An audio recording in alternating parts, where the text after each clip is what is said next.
Umani ng kilig ang behind-the-scenes footage ng poster-making ng bagong primetime series na Sigabo matapos mapansin ng mga netizen ang sweet na interaksyon ni Coco Martin at Julia Montes. Sa inilabas na BTS video, makikitang may ilang romantic shots ang dalawa na hindi na isama sa opisyal na poster ng serye.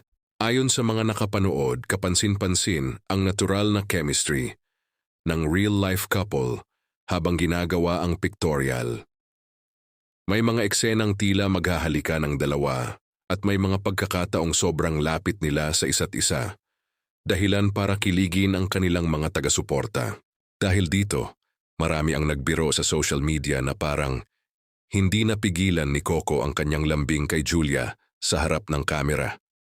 Bagamat bahagi lamang ito ng konsepto ng pictorial, hindi napigilan ng netizens na pag-usapan ang kanilang pagiging komportable sa isa't isa. Sa kabila ng mga romantic shots, ang opisyal na poster ng Sigabo ay mas nakatuon sa aksyon at misyon ng mga karakter. Makikitang magkatabi sina Coco at Julia habang armado, kasabay ng pagpapakita ng iba pang mahahalagang elemento ng kwento. Gayunman, ang mga hindi naisamang sweet moments sa poster making ang mas naging sentro ng usapan online. Marami ang nagsabing bonus na para sa mga tagahanga ang mga eksenang iyon dahil bihira nilang makita ang personal at malambing na side ng Coco Jul sa mga promotional materials.